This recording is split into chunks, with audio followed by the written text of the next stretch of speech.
My son's rebellion wasn't just teenage angst, he was hiding the secret that his mom was cheating with his teacher. My son was rebelling because he knew his mom was cheating. I made sure she and her partner unknowingly exposed themselves. Here's a bit of background on me, 37 male, and my wife, 37 female. For the sake of this, let's call her Charity. We met in college when I was a freshman. I was still trying to figure out what I wanted to do with my life. Meanwhile, she had it all together. She was super focused and driven and already had a clear plan for life. She wanted to be an academic, which to the me from back then, honestly was pretty impressive. The girls I had dated before then, all they wanted was just to have a good time, nothing serious. But Charity, she was different. From day one she was all about the future, thinking ahead and making things happen. That's what really drew me to her. I wasn't used to someone who had their life so figured out so early. And I realized I needed that kind of good influence around myself if I wanted to be serious with life. She had the confidence like she could handle anything that came her way. She didn't just go with the flow.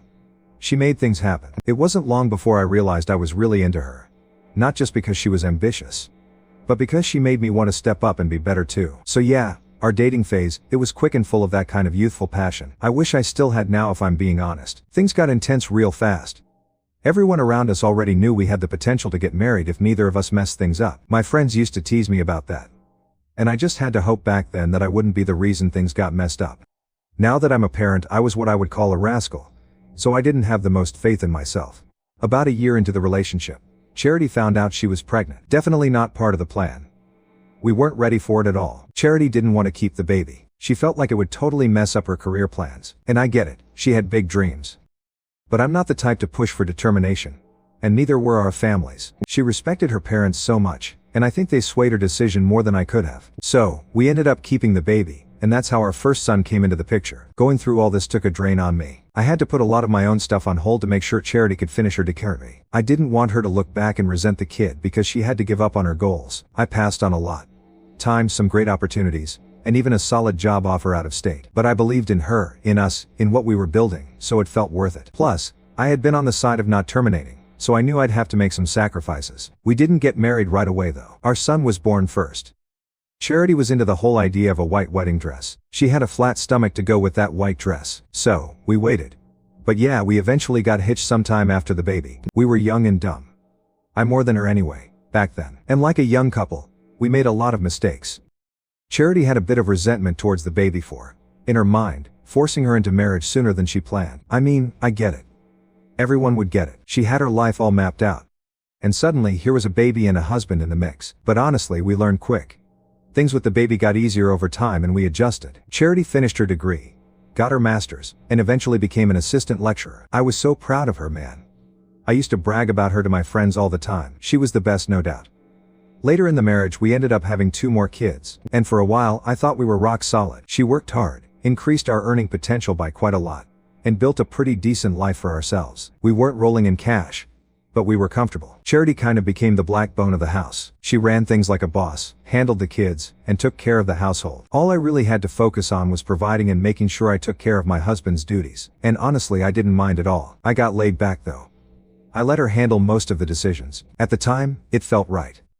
But looking back, I wonder if letting go of that much responsibility, especially with the day-to-day stuff, is part of what led to everything that happened later. The thing is that I actually believed that what we called a relationship was fine. Like nothing stood out to me as off or weird. We were just a middle-aged couple who'd been married for over a decade. Obviously it wasn't fireworks anymore, but it was more like we were old best friends. No crazy passion, just steady, you know? Calm and cool. I'm not the best at expressing myself, but that's kind of how I felt. The crazy thing is, it was my son's behavior and me trying to figure out what was wrong with him that opened my eyes to what was really going on. He started acting strange. And I know teenagers are usually acting strange, but this was different. It wasn't just normal teenage mood swings. He was straight up disrespectful to his mom, which was totally out of character. Yes, he and his mom do have a lot of friction, which I have tried to fix, but I really never got anywhere. If we get to the bottom of it, I think she still harbors some resentment. But she loves him too. I wasn't let out of it. He avoided me too. Like not outright rude, but he wouldn't talk to me at all. And with his younger siblings, he went into full bully mode. It was like he was constantly angry at everything and I had no idea why. We tried everything to discipline him, grounding, taking away privileges, but nothing seemed to work. I even considered the belt, like how I was raised, but decided that would make things worse. He was just angry. I mean, the kid had everything he needed. We weren't strict or overbearing, so this behavior totally threw us off. It got so bad that my wife even started suggesting therapy. That's when I realized I needed to step in and do something more drastic to figure out what was going on with him. I talked to a few friends about it, and after hearing what they had to say, I decided to take a day off of work to really sit down and talk with my son. I even called his school to tell him he was sick, just so we could have the day to ourselves. Later that day I went to his room to talk. You know how it is with teenagers. But after a lot of back and forth, my son just blurted out something I never saw coming. He said his mom was cheating on me. I swear at first I laughed it off. I had known her longer than he had been alive, and I really felt like he hated her for some reason. And that was his nuclear option to ruin her life. She was always either working or handling stuff at home. When would she even have time to cheat? Between her work, picking up the kids and running errands, I didn't think so. So it just didn't add up. But my son wasn't joking. He looked dead serious. And that's when I knew I had to really listen. As much as he could be disrespectful and rude, I didn't consider him a liar. In fact, he tended to tell the truth a bit too much, so I was suddenly worried. He told me that his mother had been seeing one of his teachers at school. My boy had skipped out on school with his friends and saw them together, and not just in a casual way. According to him, their whole vibe was off, like it wasn't just a teacher-parent thing. I was completely stunned. I kept asking if he was sure, or if maybe he was mistaken. But by this point my boy was in tears, which was a lot more vulnerable than I had seen him in ages. He was adamant. He'd seen them together more than once, both in her car and outside of school. That's when it clicked. All his weird behavior, the anger, the way he'd been acting out, they were all because of this. He even told me he thought his mom never wanted him in the first place, that she treated him differently from his siblings, and he'd been holding all that resentment. He said, adding to what he's been seeing, he hated her more and was mad at me for being stupid and clueless, for not seeing what was happening right under my nose. Even though I was shaken, I wasn't ready to jump to any wild conclusions. My child just made a huge accusation that might affect our family dynamic and potentially destroy it beyond repair. But I wasn't about to just dismiss it either. So yeah, I'll admit, I kind of played into his anger. I asked him if he could get more info, like maybe there was a way to dig a little deeper. It wasn't my proudest moment, but I needed to know the truth. Maybe I was too much of a coward to do it myself. Also, I had hoped by having him do the investigation, he would be able to prove himself wrong if possible, and maybe let go of this anger, and see that she truly loved him. I hoped to use that to heal up any wounds he had. The plan that he had was pretty simple. Check her text conversations and call records. She wasn't extremely tech savvy, so I personally doubted that she'd delete any evidence. The thing is, it would have been super suspicious if I weren't snooping around her phone myself, so I had my son doing it for me. He was already acting mad at me and rude to her, so I figured she wouldn't suspect anything. All he had to do was take screenshots and send them my way. But then my boy came up with a different idea. He suggested using some kind of spyware to track her phone. I'll be honest, I didn't know a thing about this stuff, so I just left it to him. He did all the digging and, well, he sent me proof. While he was working on all that, I started paying more attention to Charity. Funny enough, she wasn't coming home later acting shady in any obvious way. No weird excuses, no sudden work trips, nothing like that. She just had more meetings at work, even on weekends, and she'd go to her office almost every day to prep for lectures. She didn't act distant or defensive, as you hear about in all those cheating stories that we read here. In fact, every time I asked her about her schedule, she had a totally reasonable explanation. At that point, before Jason got everything set up with the spyware and sent me the evidence, I was this close to getting him to stop the investigation. But thank God I didn't. I have seen the messages, I read through them, and it's all there. How they met or developed feelings for each other is something I will never know. What I could see is how they talked about sneaking around, meeting up during work hours, and even their feelings for each other. I couldn't bring myself to confront her. I just sat with it. For what pushed me to write this is the part when she started talking about leaving me. But here's the kicker. He wasn't into that idea. He didn't want her to leave me. He liked the way things were, sneaking around, keeping it casual. He wasn't interested in marrying her or building a life with her. He was just in it for the fun. And where they are right now is her persuading him. And now my son has gone even further. He's brought me pictures and videos of them meeting up. I guess he saw them when he was playing hooky yet again. Apparently they have a casual rendezvous point. It's undeniable at this point. But even with that, I haven't confronted her yet. I'm so pissed off. I want concrete proof, like catching him in the act myself or something. I don't know what to do next. I have to think about the kids, and knowing that her son has seen the kind of sleazebag that she is should be enough punishment. People always talk about how divorced partners shouldn't turn their kids against the other parent. But the good thing is I don't need to worry about that. And now I actually feel worse about giving my son so much crap about his attitudes. I've been told about 1,000 times already that I'm in a hole for leaving the dirty work to my son. I agree. I know I messed up about that part, but I think I was so blindsided by the accusation that I wanted it to be wrong. I didn't want to do the digging myself and find the answer I was afraid to find. So I did the cowardly thing and left it to him. If I had another chance at all, I wouldn't have done things that way. Even though it's not her name, I have to say it. With a name like that, you'd think she'd be giving, not giving it away to wait her kid's teacher during office hours. I know.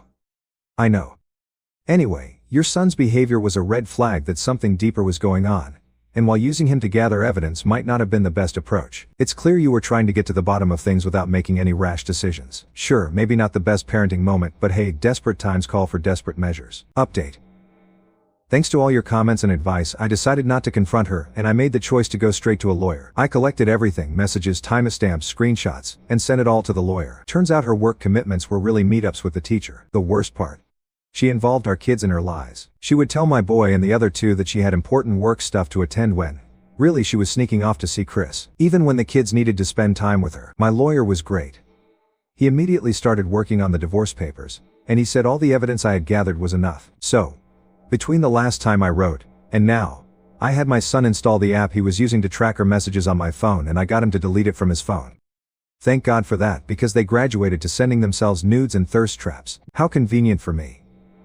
The worst part is that some of the days where they'd send all those things to each other, she'd come back and be unable to keep her hands off me. I knew it wasn't me she wanted, so I always came up with some excuse. My lawyer also said in cases like mine, if I could prove she was not only cheating but also neglecting the kids in the process, especially if that neglect came as a result of her keeping her affair alive, it would give me a stronger case for custody. The lawyer also mentioned that involving the kids in her lies could make a much better case for me. As for the money, since we both earn about the same, it would likely mean no need for alimony. My lawyer advised me to keep track of anything spending related to the affair that could be proved through her text messages, as that could affect the division of assets. Any financial support Chris received from her could be used in my favor. There were quite a few gifts from her to him. The lawyer had already prepared all the papers for the divorce, and I was planning to pick them up later that week. But I learned that she planned to meet Chris for lunch. For reference, she said she had to meet with some master's students to help them out with their research. A few days earlier was our youngest child's birthday, so my wife's sister and mom were around to celebrate. I was so pissed that she didn't even hesitate to make plans with Chris despite her own family being around. So, I asked that she join us for lunch, hoping she'd scrap her plans. But she refused, even when the kids begged. That was when I knew I was going to go scorched earth on her. I think that made me so angry that I couldn't wait until the papers. Better, I told my kids and relatives that we should go have lunch either way without her. Thing is that I was going to take them to where she was going to. It was way out of the way, in a city like an hour out from our town, which was why she liked to go there to meet with Chris. She must have thought there was no way in hell that I would ever catch her there. I wanted her to feel the kind of humiliation she'd been putting me through, and I wasn't doing it alone. I know a lot of you will disapprove, but I wanted my children to see who their mother was. They were all old enough for it.